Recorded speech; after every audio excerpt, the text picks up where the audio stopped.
I can't marry you. You're too old. You have no choice, little bride.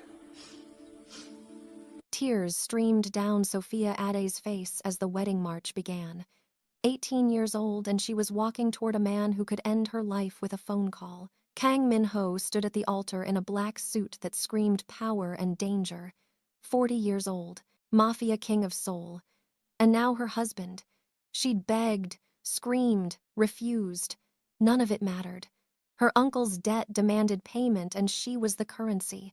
But when Min-ho's hand caught her wrist as she stumbled on the steps, when his thumb brushed away her tears with unexpected gentleness, when his voice dropped to a whisper only she could hear, something impossible stirred in her chest. Something that felt dangerously like hope. Welcome to K-fairytales stories, besties. Please like, share, and subscribe. 3 weeks earlier, Sophia's life had been ordinary.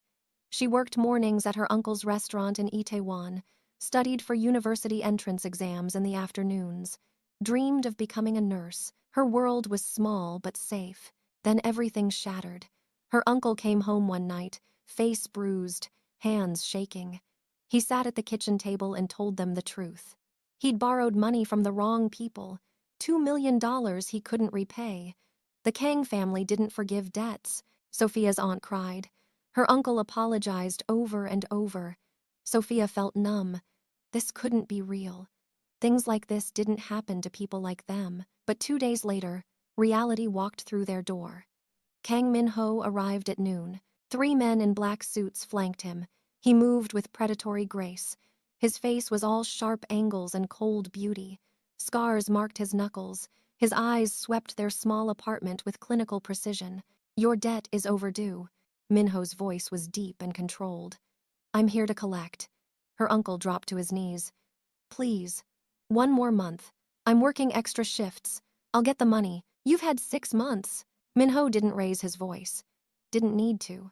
The threat was in his stillness, in the way his men positioned themselves at exits. Your time is up.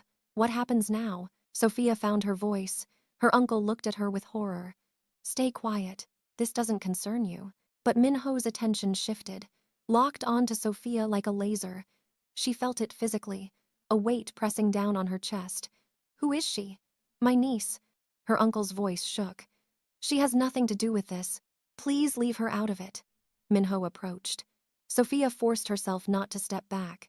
He studied her face with unsettling intensity. How old? 18. Just graduated high school last month. Something flickered in Min-ho's eyes. Calculation. Interest. Something darker. He circled her slowly. Sophia's skin crawled, but she held still, held his gaze when he came back around. She wouldn't give him the satisfaction of seeing her fear. You're brave. Min-ho stopped in front of her. Or stupid. I haven't decided which. What do you want? Sophia demanded. Her uncle made a sound of protest, but she ignored him. You came here for something. What is it? Your uncle owes me $2 million. Min-ho's voice was conversational. Casual, like they were discussing the weather. He can't pay, so I'm here to take payment another way. Her stomach dropped. What other way? You. The word hung in the air like a bomb. Sophia's ears rang. Her aunt started crying harder. Her uncle was shouting something, but it sounded far away. All Sophia could hear was her own heartbeat. All she could see was Min-ho's face. Calm, certain, absolute. You can't be serious. Her voice came out steadier than she felt. I'm completely serious. Min-ho pulled out a document, placed it on their coffee table. A contract, marriage in exchange for debt forgiveness. Your uncle lives. His business stays intact. And you become my wife. I'm not property. You can't just buy me like I'm a car. I'm not buying you. He sat on their couch, made himself comfortable in their home like he owned it, which he basically did. I'm making a business arrangement. Your hand in marriage for your family's safety. It's a fair trade. There's nothing fair about this. Sophia grabbed the contract. The words swam before her eyes. Marriage, immediate, binding, no escape clause. This is insane. You can't force someone to marry you. I can do whatever I want. Min-ho's voice went cold. That's what power means. But I'm giving you a choice. Sign the contract. Marry me, save your family, or refuse. Watch your uncle die. Watch this restaurant burn. Watch everything you love disappear. Then spend the rest of your short life knowing you could have prevented it. The cruelty of it stole her breath. You're a monster. Perhaps. But I'm a monster offering you a deal. Most people don't get that courtesy. Minho stood. You have 24 hours to decide. After that, the offer expires and I collect my debt in blood. He walked to the door. Paused. For what it's worth, I'll treat you well. You'll want for nothing. Live in comfort. Have everything money can buy. Except freedom, Sophia said bitterly. Except that. Freedom is overrated. Minho's smile was sharp. Security is far more valuable. Think about it. He left. His men followed. The apartment fell into chaos. Her aunt was hysterical. Her uncle kept apologizing. Sophia stood frozen, holding a contract that would sign away her entire life. That night she couldn't sleep. She researched Kang Min-ho online, found articles about his business empire, restaurants, real estate, import-export, all legitimate on paper. But the rumors were darker. Connections to organized crime, whispers about violence. People who crossed him disappeared. And this man wanted to marry her.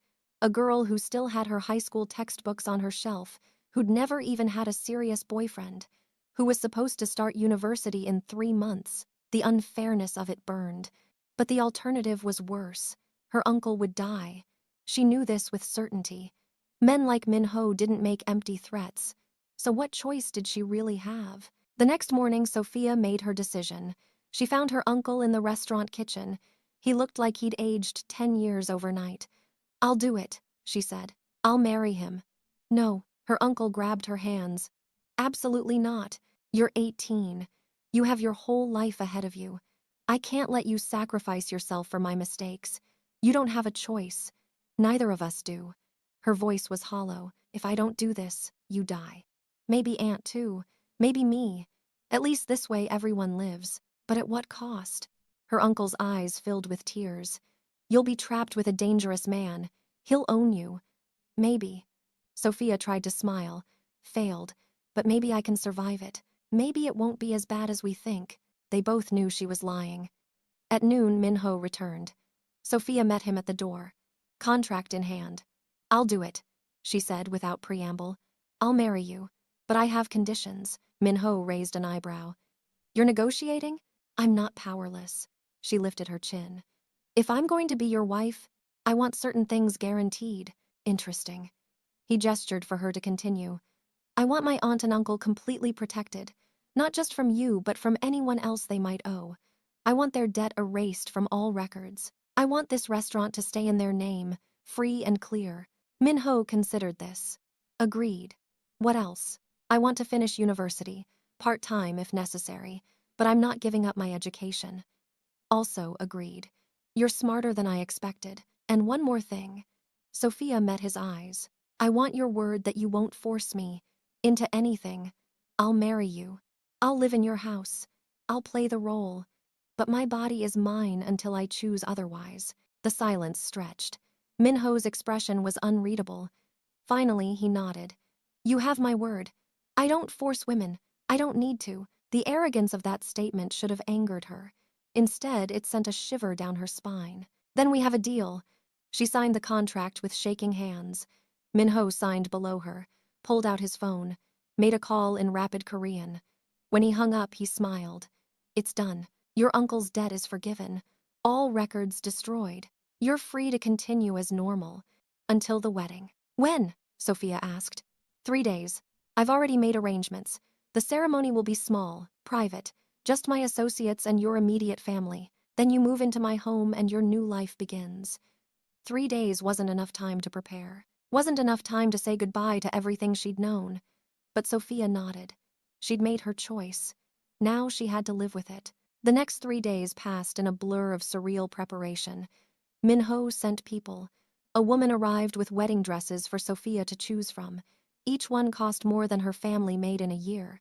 She picked the simplest. White silk, elegant but not flashy. The woman nodded approval. Good choice. You have taste. That will serve you well in your new life. What's that supposed to mean? Sophia asked. The woman's smile was thin. Kang Min-ho's world is full of beautiful things. You'll need to match them. Another woman came to teach Sophia basic etiquette, how to address Min-ho's associates, what topics to avoid, how to stand, sit, smile at appropriate times. It felt like training for a performance, which she supposed it was. You'll be on display constantly, the woman said. Everyone will watch you, judge you, measure you against every woman Min-ho has been with before. So be perfect, be beautiful, be exactly what he wants you to be. What does he want me to be? Sophia demanded. The woman studied her. I don't know. That's what makes you interesting. He's never married before, never even kept a girlfriend long, but he chose you. An 18-year-old girl with nothing special about her except… She trailed off. Except what? Except maybe that's exactly what he wants. Someone uncorrupted by his world, someone clean, fresh, someone he can shape. The thought made Sophia sick. That night, Min-ho called. She'd given him her number as part of the arrangement. His voice filled her ear, deep, controlled. Are you prepared for tomorrow? As prepared as I can be for marrying a stranger. She couldn't hide the bitterness. You're not wrong to be angry. His response surprised her. This situation isn't fair to you. I'm aware of that. Then why do it? Why force this? Because I want you. The honesty in his voice made her breath catch. From the moment I saw you in that apartment, something shifted. I can't explain it.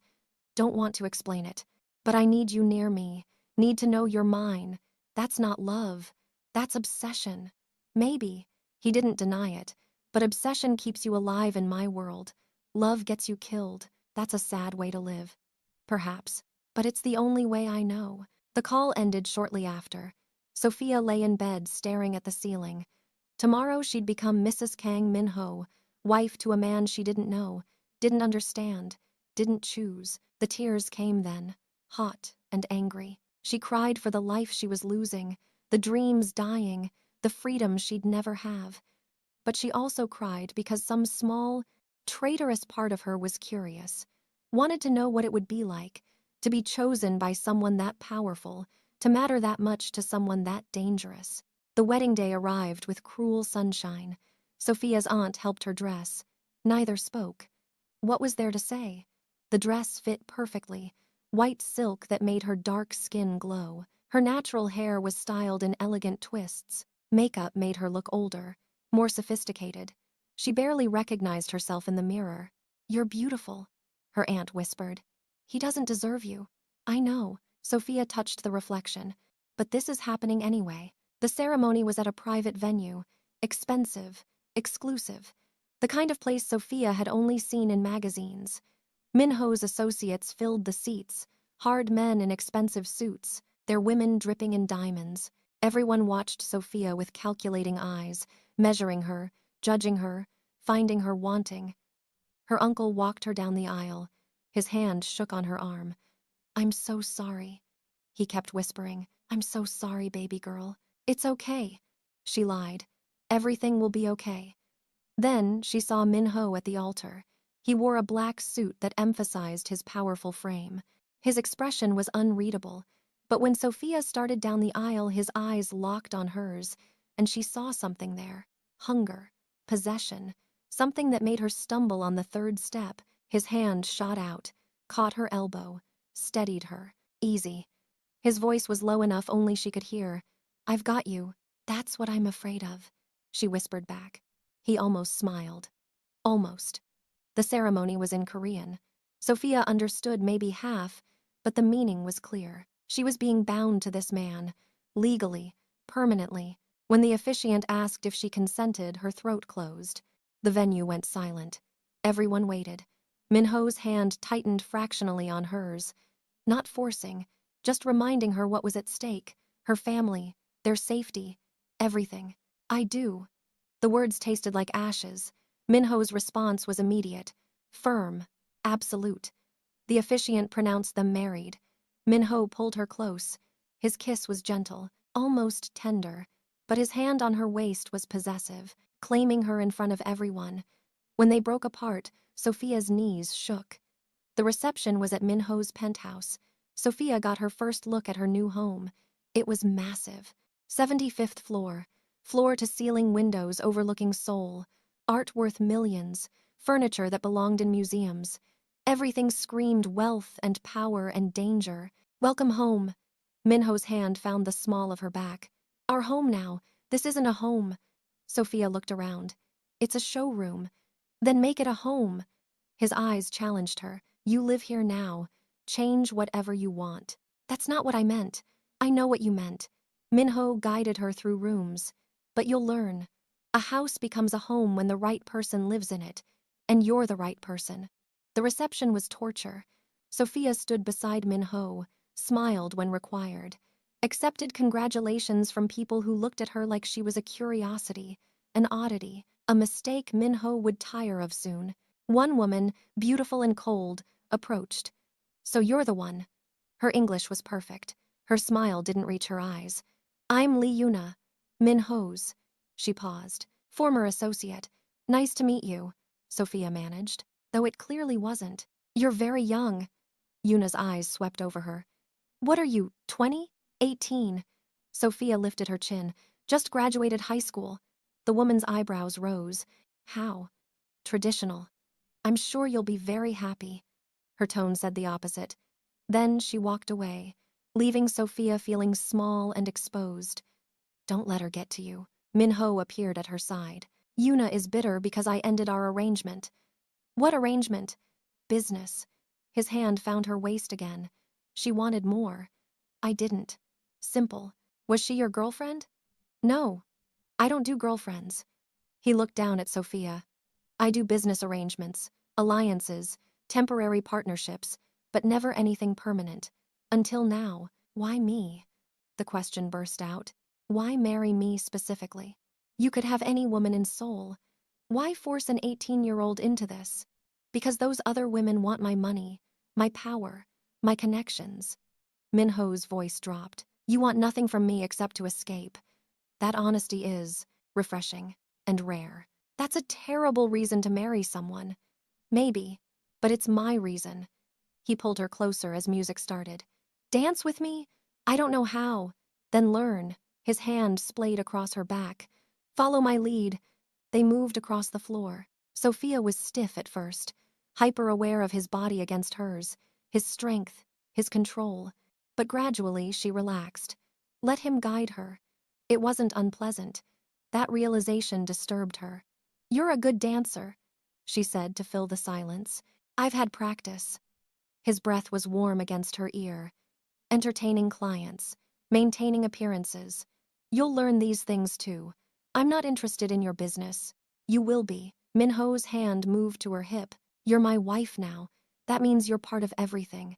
My world, my work, my life, whether you want to be or not." The possessiveness should have terrified her. Instead, it sent heat through her veins. Sophia hated her body's betrayal, hated how her pulse quickened when he touched her, how her breath caught when he looked at her with those dark, intense eyes. The reception finally ended near midnight. Guests filtered out. Soon it was just them, alone in the massive penthouse.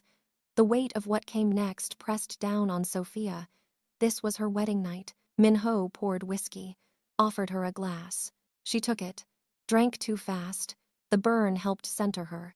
"You don't need to be afraid," he said quietly. "I meant what I promised.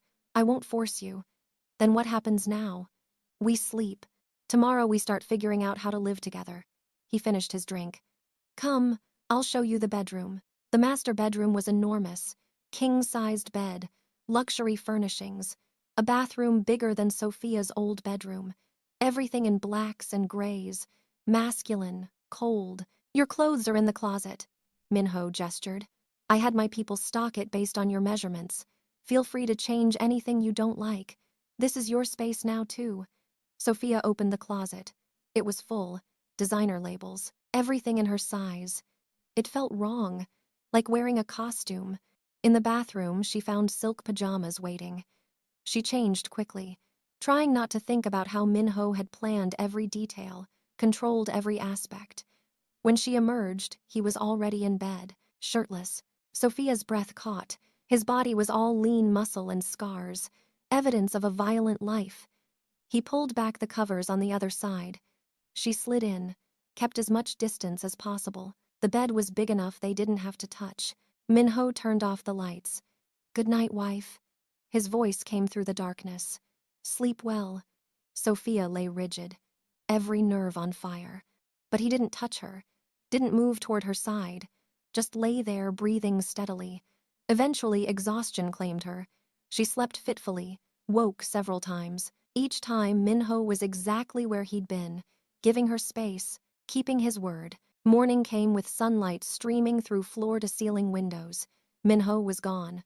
A note on his pillow. "Had to handle business. Stay in the penthouse today. My driver will take you anywhere you need tomorrow. We'll have dinner tonight at 7. Don't be late." The order rankled, but Sophia used the day to explore her new prison. The penthouse had everything. Gym, library, office, multiple bedrooms, a kitchen that could serve a restaurant. Everything except freedom. She found Minho's office unlocked. Inside were files, computer, wall of monitors showing security feeds. She shouldn't look, knew it was wrong. But curiosity won. She opened a file cabinet, found folders organized by name, including one with hers. Inside was everything. Her school records, medical history, social media screenshots, background checks on her family. He'd researched her thoroughly, known everything before he ever walked into their apartment. The violation made her sick. But what made it worse was the handwritten note at the bottom, in Korean.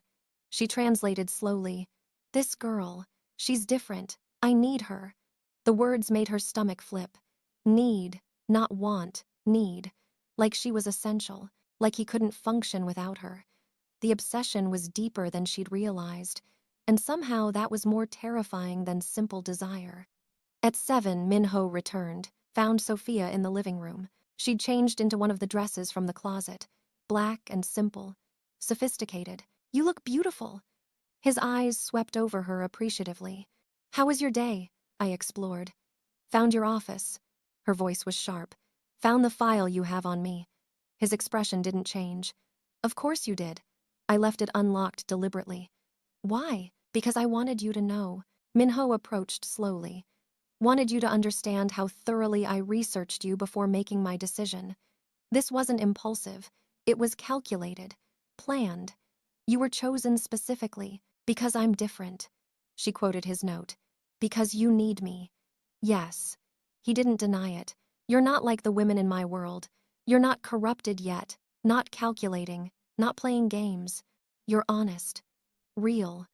That's rare. So you chose me because I'm naive." "No." He stopped in front of her. "I chose you because you're strong. You stood up to me in that apartment, negotiated despite having no leverage. That fire, that strength, I need that near me. Need someone who won't just submit blindly. You forced me into marriage. That's the definition of submission. I gave you a choice." His jaw tightened. "An impossible choice, yes, but still a choice. And you made it. You chose your family over yourself. That selflessness, that's another reason I need you. You make me want to be better." Sophia laughed bitterly. "You're a gangster who bought a bride. There's no better version of that." "Maybe not, but with you." His voice dropped. "I want to try, want to be someone you don't hate, someone you might eventually." He trailed off. "Eventually what?" she demanded. "Love? Is that what you want? Some fairy tale where the captive bride falls for her captor?" Minho's eyes held hers. "I want you to choose me, really choose me, not because you're forced, but because you want to." "That's never going to happen," she said it firmly, trying to convince herself. "We'll see." He smiled that sharp, dangerous smile. "I'm very patient when I want something, and I want you, completely. Mind, body, and eventually heart. Let's go. Dinner is waiting." He took her to a private dining room, table set for 2, multiple courses prepared by his personal chef. Everything was perfect, too perfect, like a stage set for a romance that didn't exist. They ate in tense silence. Finally, Sophia spoke. "What's your plan here?" "Long term. What do you want from me?" "Company." Minho sipped wine. "Partnership. Someone to share this life with." "Why? You seem perfectly content being alone." "I was content." He set down his glass. Then I saw you and something changed.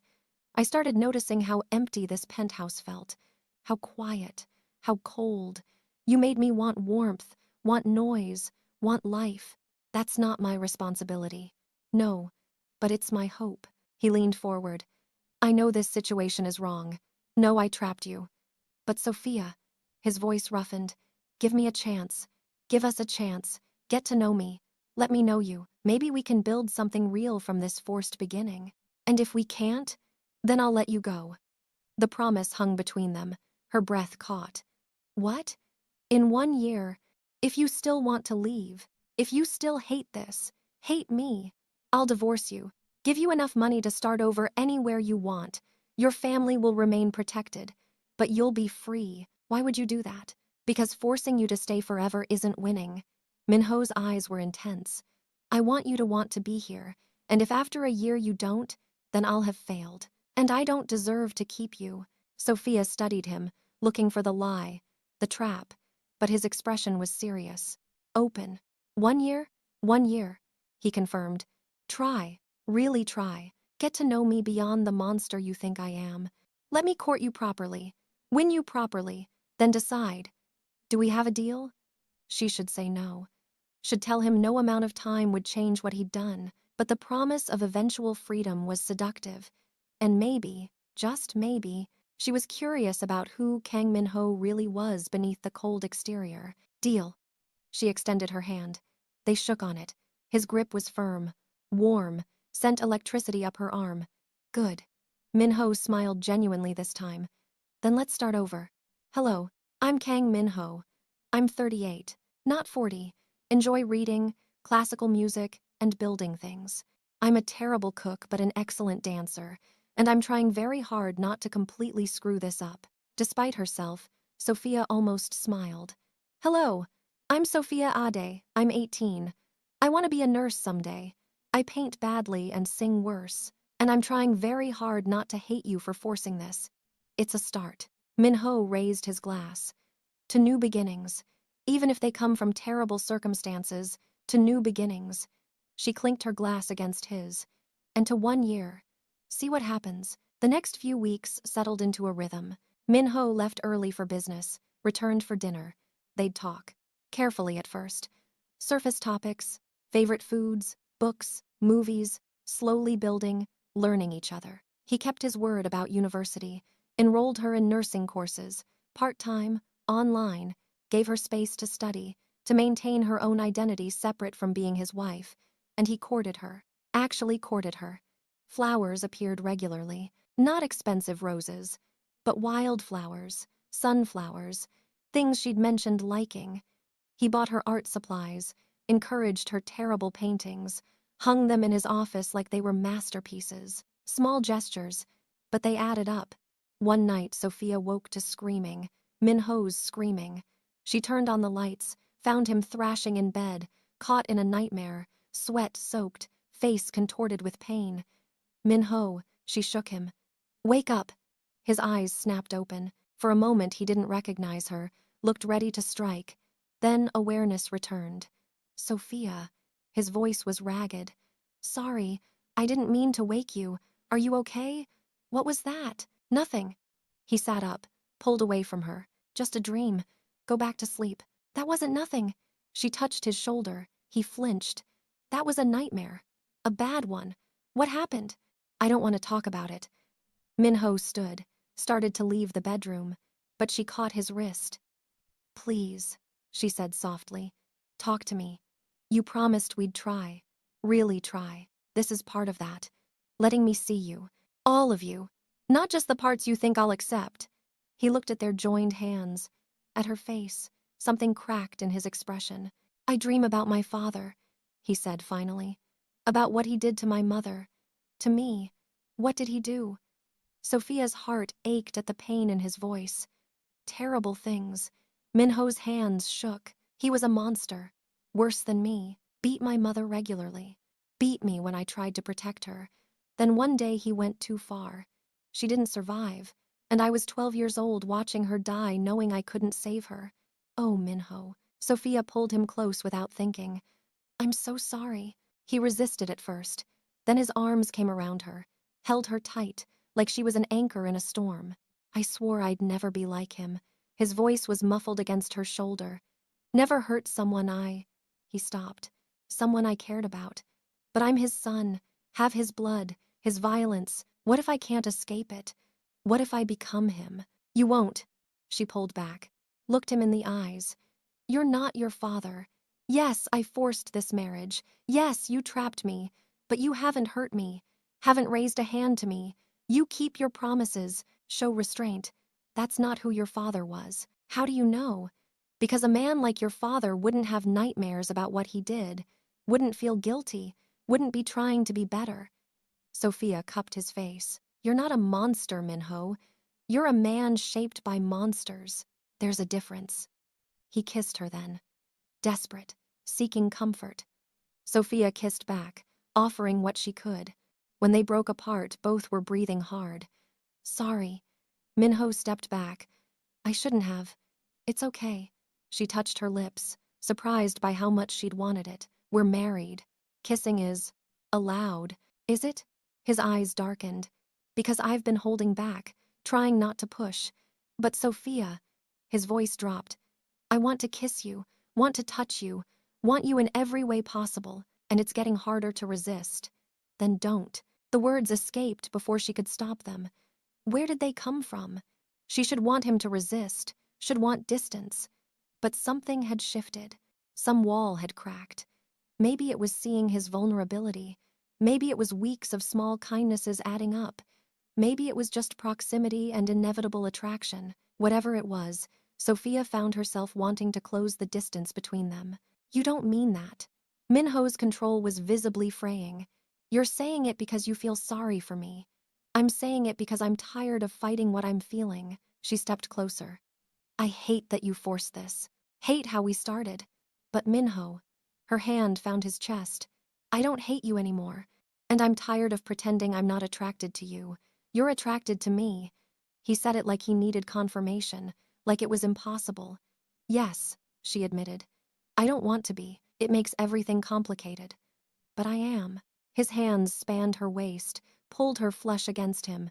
Tell me to stop. I can't. She fisted her hands in his shirt. I should want you to stop, but I don't. That's all the permission Minho needed. He kissed her deeply, thoroughly. Like he'd been starving and she was sustenance. Sophia melted into it, into him.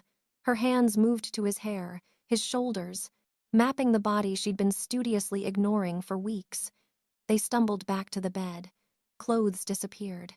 His touch was reverent, almost worshipful, like she was precious. Are you sure? He asked when they were both bare, breathing hard. Because once we cross this line… Yes. She pulled him down. I'm sure. Their first time was intense, emotional, more than physical. It was a claiming on both sides, a surrender, a beginning of something neither could define. Afterward, Minho held her close, his heartbeat steady under her ear. That changed everything. He said quietly, I know. Sophia traced patterns on his chest. Does it scare you? Terrifies me, because now I don't just want you, I need you. And needing someone is the most dangerous thing in my world. Welcome to being human, she smiled slightly. We all need people. Not me. Not before you. Minho tilted her face up. But now. His voice roughened. Now I can't imagine going back to how I was before. Empty, cold. You've ruined me for isolation, Sophia. Completely. Good. She kissed him softly. Because you've ruined me for simple too. I can't go back to being the girl I was. Don't know if I want to. They made love again. Slower this time. Learning each other. Building something that felt dangerously like intimacy. Like connection. Like the beginning of love, even though neither dared say it. The next morning, Minho didn't leave early. They had breakfast together. He touched her constantly. Small gestures. Hand on her waist. Fingers brushing her cheek. Like he needed the physical confirmation she was real. This was real. Minho's phone rang during coffee.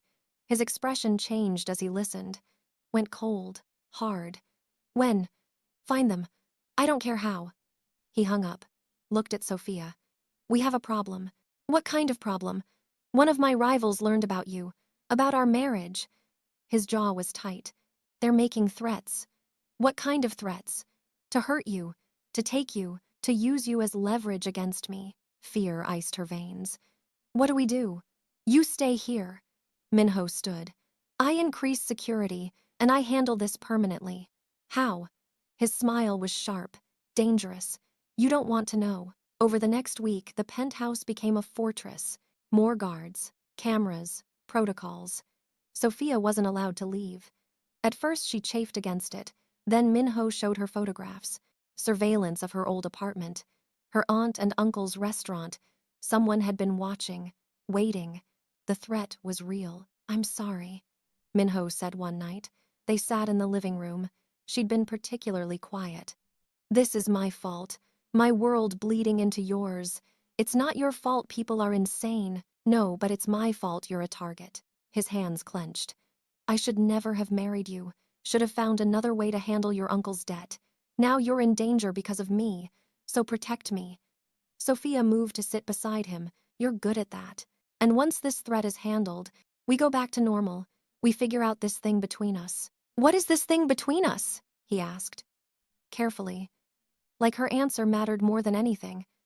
I don't know yet, she admitted. But I want to find out. Want to see where it goes, even though it started wrong. Maybe especially because it started wrong. We've already survived the worst. Everything else should be easier, unless something happens to you. Minho caught her hand, brought it to his lips. If they hurt you, if anyone touches you, I'll burn this city down. That's dramatic. It's a promise.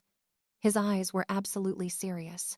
You're mine now, Sophia, completely, and I protect what's mine with everything I have. The threat came 3 days later. Sophia was reading in the library when Minho burst in, face dark with rage. Pack a bag. We're leaving. Now. What happened? They found a way into the building, got past first-level security. His hand grabbed her arm, not rough, but urgent. We're going to a safe house until I eliminate this threat completely. But now, Sophia, the command in his voice brooked no argument. They made it to the private elevator, started descending. Then everything went wrong. The elevator jerked, stopped between floors. Emergency lights flickered on. Minho immediately positioned himself between Sophia and the doors, gun appearing in his hand from somewhere. Stay behind me. His voice was deadly calm. Whatever happens, stay behind me. The elevator ceiling access panel exploded inward. 2 men dropped through, armed, professional. Minho moved like lightning. 2 shots, both men dropped, but more were coming, rappelling down the shaft. Get down. He shoved Sophia into the corner, started firing. The sound was deafening in the enclosed space. Blood, shouting, the smell of gunpowder. Sophia pressed herself against the wall, watching Minho fight. He moved with lethal grace, every shot precise, but there were too many. One got through his defense, tackled him. They went down fighting. The man's hands found Minho's throat. Sophia saw red. She grabbed the gun from one of the fallen men, aimed like her uncle had taught her years ago at the shooting range. Fired. The shot went wide but close enough. The man flinched. Minho used the distraction, broke the man's grip, snapped his neck with brutal efficiency. More gunfire from above, then silence. Minho's backup had arrived. The cavalry. They extracted them quickly, professionally, got them to a secure vehicle, to a safe house across the city. Sophia couldn't stop shaking. Minho pulled her close in the back seat. You're safe. I've got you. You're safe now. I almost lost you. She couldn't catch her breath. When he tackled you, when his hands, I thought, I know. He held her tighter. I know, but I'm okay. We're both okay. She tried to kill him. The realization hit her. That man. I tried to shoot him. Yes, Minho's voice held something like pride. You protected me, that was. Incredibly stupid and unbelievably brave. I couldn't let him hurt you. The words tumbled out. I couldn't just watch. Couldn't do nothing. So she started crying. Reaction setting in. What's wrong with me? Why would I risk my life for you? You've trapped me, forced this marriage. I should want you dead. But when I saw him hurting you, all I could think was no, not him, anyone but him. Because you're falling for me. Minho said quietly, just like I fell for you. And love makes us do incredibly stupid things. Love. She pulled back, looked at him. You think this is love? I know it is. His hand cupped her face. I've never felt this before. This fear, this need, this absolute certainty that losing you would destroy me. That's love, Sophia. Terrifying, consuming, irrational love. I don't want to love you. Tears streaked her face. I tried not to, tried to keep walls up, but somehow you got through anyway. Good. He kissed her desperately. Because I love you. Completely. And I need you to survive this. Need you to stay safe so we can figure out what this is. What we are. Together. The safe house was smaller than the penthouse. More intimate. Just them and 2 guards outside. Minho checked every room. Every window. Making sure it was secure. Then he pulled Sophia into his arms and just held her. His heart raced against her ear. You scared me. His voice was rough. When you picked up that gun, when you aimed at him, I've never been more terrified in my life. Thought he might shoot you. That I'd lose you because you were trying to save me. I'm sorry. I didn't think. I just reacted. Don't apologize. Minho tilted her face up. You were magnificent. Terrifying, but magnificent. He kissed her. I love you, Sophia Ade. Love everything about you. Your strength, your fire. The way you choose to care about me even when you shouldn't. Say it back. Tell me I'm not alone in this. She looked into his eyes, saw the vulnerability there, the fear. This powerful, dangerous man was scared. Of her rejection, of her. She looked into his eyes, saw the vulnerability there, the fear. This powerful, dangerous man was scared. Of her rejection, of her feelings, of losing what they'd barely started to build. I love you too. The words came easier than she expected. I don't want to. It's completely insane. But I do. I love you, Minho. His kiss was desperate. Claiming, they stumbled to the bedroom. Made love with urgency born from nearly losing each other, from finally admitting what they felt. Afterward, they lay tangled together, breathing hard. That was different. Sophia traced the scars on his chest. More intense. Because now there's no pretending. Minho's hand found hers. No walls, no games. Just us. Just this. How long do we have to stay here? Until I eliminate the threat. His jaw tightened. Which I'm working on. My people are hunting them down. Every single one. And then we go home. Minho pulled her closer, and we start our life properly. No more hiding. No more threats. Just us building something real. The next week was strange. Isolated but intimate. They couldn't leave the safe house, so they learned each other instead. Minho taught her Korean cooking. She taught him to paint. Badly, but together. They talked for hours. About everything. His childhood, her dreams, the future they might build. Minho took calls constantly, barking orders in Korean, his face hard when discussing business. But with Sophia, he was soft, gentle, a completely different man. She saw both sides now, the monster and the human, and loved them both. One afternoon, Minho's second-in-command visited, a man named Park Tae-hyun, older, scarred. He looked at Sophia with calculating eyes. So this is the wife who's changed everything. Sophia met his gaze. Is there a problem? No problem. Tae-hyun's smile was thin, just surprised. Minho was never the marrying type. People change. Minho's hand found her waist. Possessive, protective. She changed me. For the better, I hope. The man studied them. Actually, yes. You're less reckless now. More careful. Having something to lose makes you smarter. Exactly. Minho's grip tightened slightly, which is why I need this threat eliminated immediately. We're close, Tae-hyun assured. 2 more targets. Then it's done. Make it 3 days. Not a request. It's done in 3 days or I'll finish it myself. After Tae-hyun left, Sophia asked, is it always like this? Threats and violence and danger? It used to be. Minho sat heavily. But I'm trying to change that. For you, for us, for the life I want us to have. What life is that? One where I'm not constantly looking over my shoulder, where you're safe, where maybe someday we can have children without worrying they'll be targets. Children. Sophia hadn't thought that far ahead. You want kids? Eventually. His hand found her flat stomach. When we're ready, when the world is safer. But yes, I want a family with you. Want everything with you. The admission made her heart race. 2 days later, Minho woke her before dawn. It's done. All of them? Every single one. His smile was sharp, dangerous. We can go home.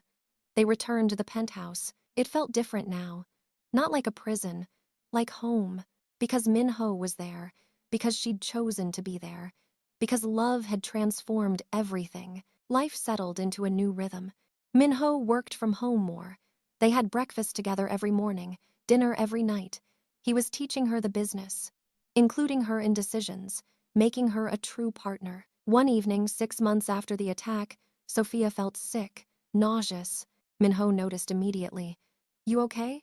Just tired, probably fighting something. But the nausea continued. For a week. Finally, Minho insisted she see a doctor. The doctor smiled. Congratulations, Mrs. Kang. You're pregnant. Time stopped. Sophia stared. I'm what? About 2 months along. Everything looks healthy. The doctor showed her the ultrasound. See? That's your baby. Minho's hand found hers, squeezed so tight it almost hurt. We're having a baby. His voice was thick with emotion. We're having a baby. That night they lay in bed. Minho's hand on her still flat stomach. I'm terrified, he admitted. What if I'm a terrible father? What if I mess them up? You won't. Sophia covered his hand with hers. You'll be wonderful. How do you know? Because you're wonderful with me. Patient, protective, loving. You'll be all those things with our child. He kissed her, long and sweet. I love you so much. Sometimes I can't believe this is real. That you're mine, that we made a life together. I love you too. She smiled against his mouth. Even though you bought me like property, even though you forced me into marriage, even though this started completely wrong, it ended up completely right. The pregnancy was smooth. Minho was obsessive, tracking symptoms, reading every book, preparing the nursery himself. He painted the walls with murals, lions and elephants, blending Korean and African imagery. For both sides of their child's heritage. You're nesting, Sophia teased at 7 months. Watching him arrange stuffed animals for the 10th time. I'm preparing, he corrected, making sure everything's perfect. It's already perfect. She waddled over, wrapped her arms around him from behind. Because you made it. The labor was long, 18 hours. Minho never left her side, held her hand, breathed with her through contractions, told her she was strong, beautiful, that he loved her. When their daughter finally arrived, Minho cried. Actually cried. She's perfect. He touched her tiny hand with one finger. Look at her.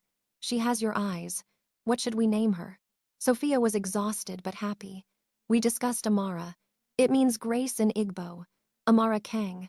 Minho studied their daughter. It's perfect. She's perfect. You're perfect. I love you both so much. Life with a baby was chaotic. Beautiful chaos. Minho was a devoted father, changed diapers, did midnight feedings, sang Korean lullabies. Sophia fell more in love watching him, this powerful man, reduced to putty by a 7-pound baby. One night, when Amara was 3 months old, they sat on the terrace. The baby asleep in her bassinet between them.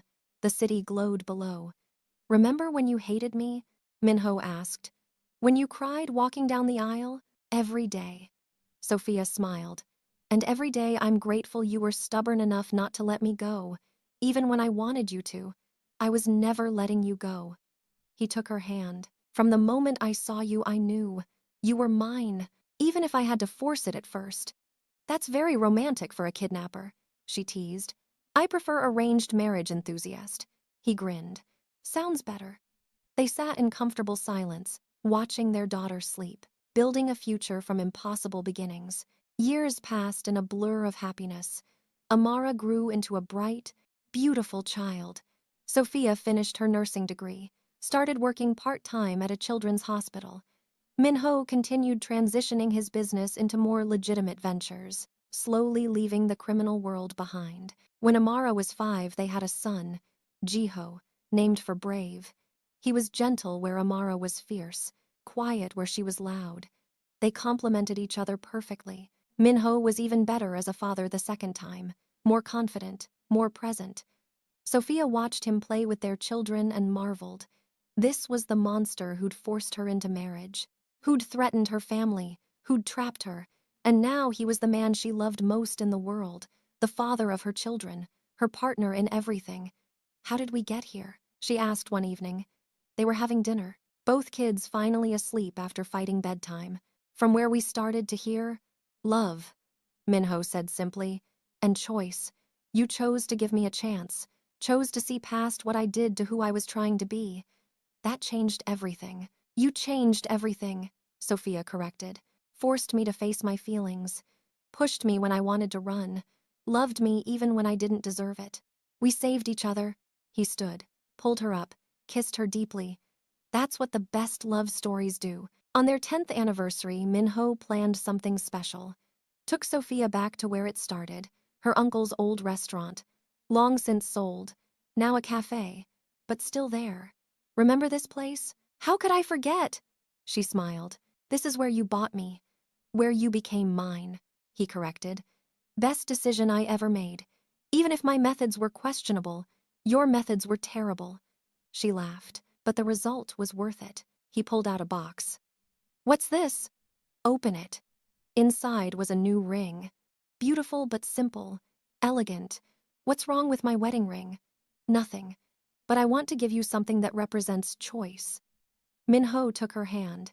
10 years ago, I forced you to marry me. Today I'm asking, Sophia Ade Kang, will you marry me again? This time freely, this time for love.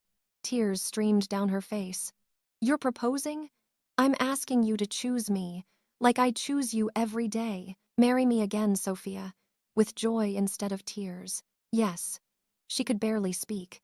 "Yes, always yes." They renewed their vows surrounded by family.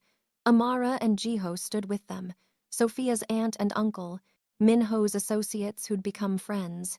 It was everything their first wedding wasn't: joyful, celebratory, full of love. When Minho kissed her, Sophia tasted a decade of choosing each other, of building something beautiful from broken pieces.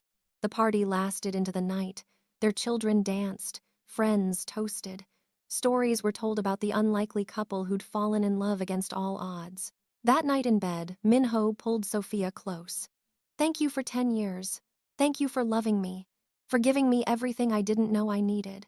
Thank you for forcing me into the best decision of my life." She kissed him. "Even if I fought it every step, made me work for every smile, every kind word." Minho's hand traced her face, "Made me a better man, the best version of myself. That's what love does." Sophia settled against his chest.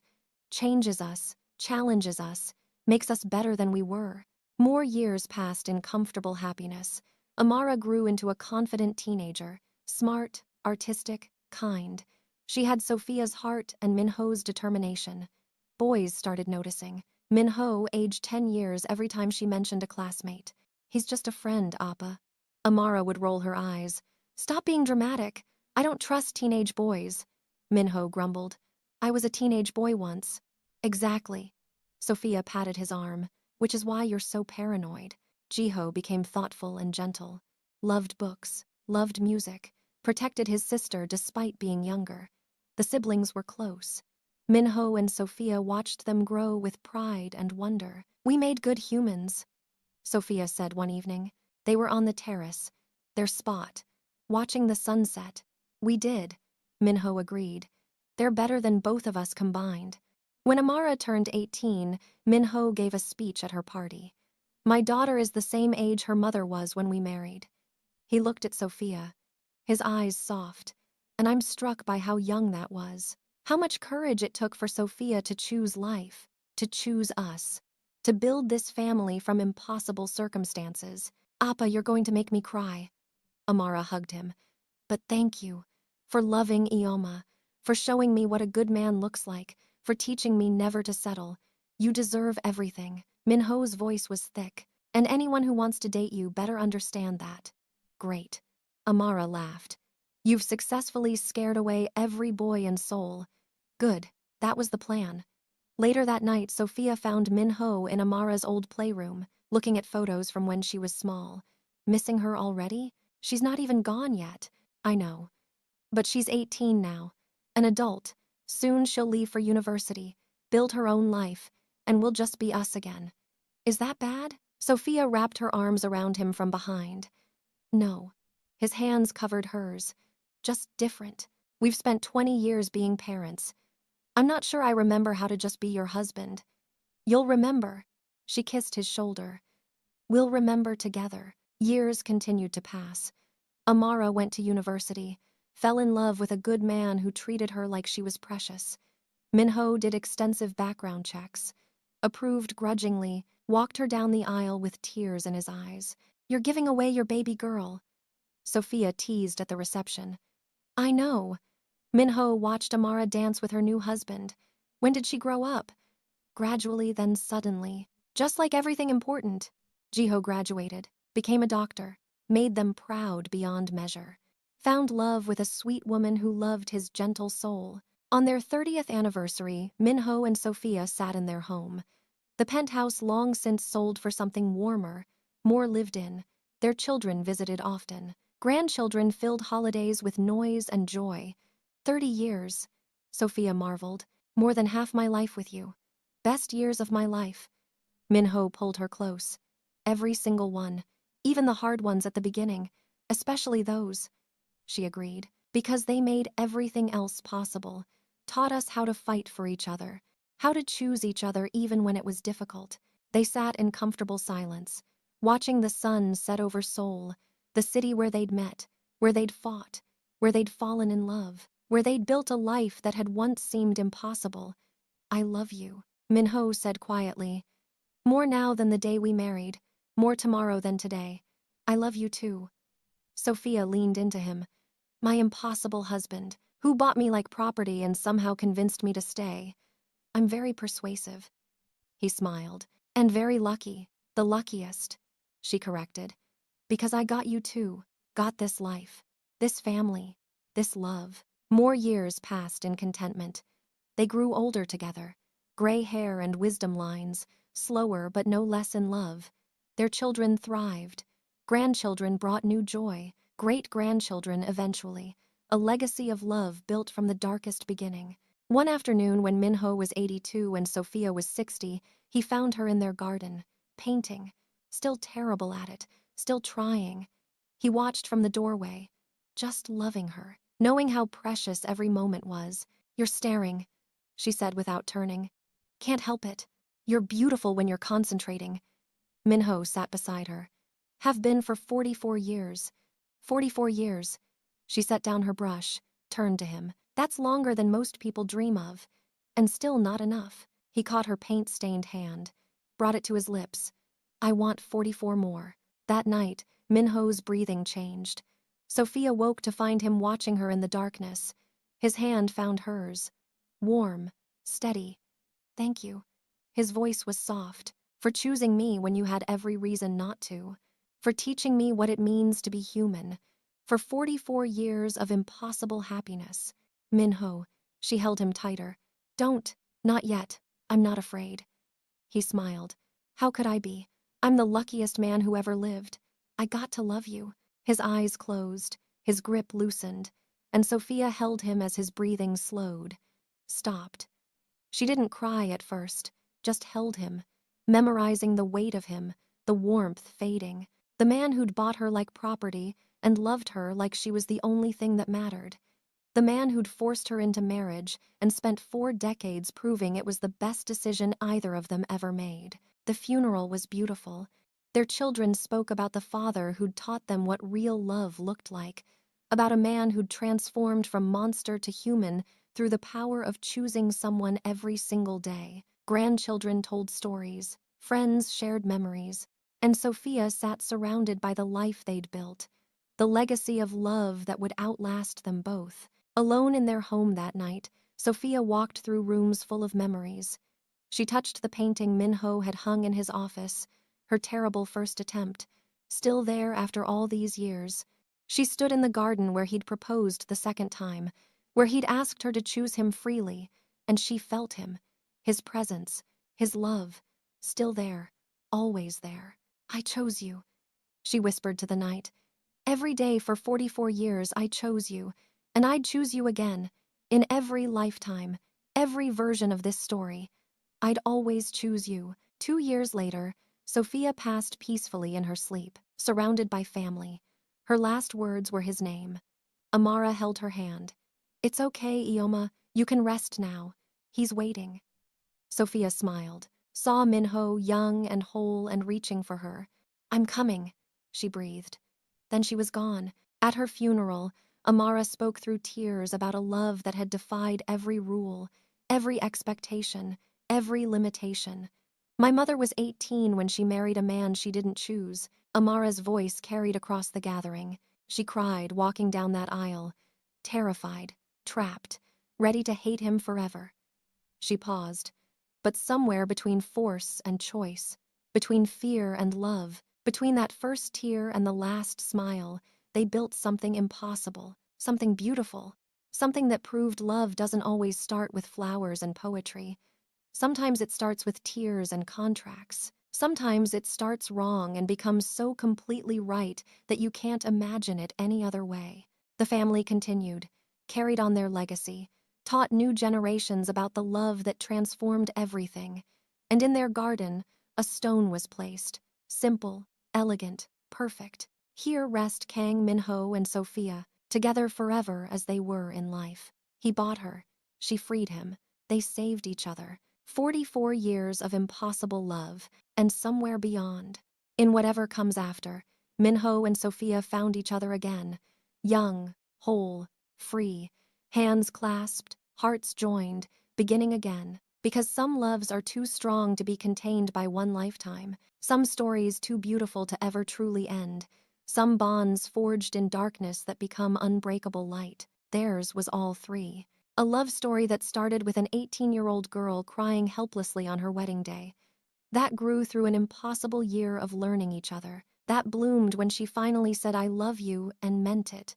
That deepened through children and grandchildren and a lifetime of choosing each other. From forced to chosen, from trapped to free, from monster to man, from fear to love. They'd rewritten every rule, broken every expectation, proved that sometimes the worst beginnings lead to the most beautiful endings. That sometimes the person who takes your freedom is the same person who teaches you what freedom really means. That love doesn't always arrive wrapped in pretty packages. Sometimes it arrives in threats and contracts, and transforms into something so profound that 44 years feels simultaneously like forever and not nearly long enough. Minho had walked into that apartment looking for payment. He'd found his salvation. Sophia had walked down that aisle ready to hate him. She'd found her home. And together they'd built a life that proved love's greatest power isn't in how it begins, but in what we choose to build from impossible circumstances, in how we transform darkness into light, fear into devotion, force into the most profound choice either of them ever made.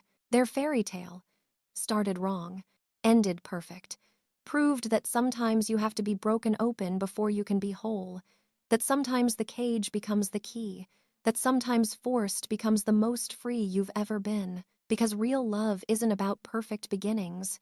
It's about imperfect people choosing each other, again and again, through fear and joy, through tears and laughter, through forced and free, until forced and free become the same thing, until there's no difference between the cage and the key, until you can't remember what it felt like before them, can only imagine forever with them. That was their gift, to each other, to their family, to everyone who heard their story and remembered that love conquers all, even force, even fear, even the impossible distance between 18 and 40, between trapped and free, between that first helpless tear on a wedding day and the last peaceful breath 44 years later, together, always together, forever, the end.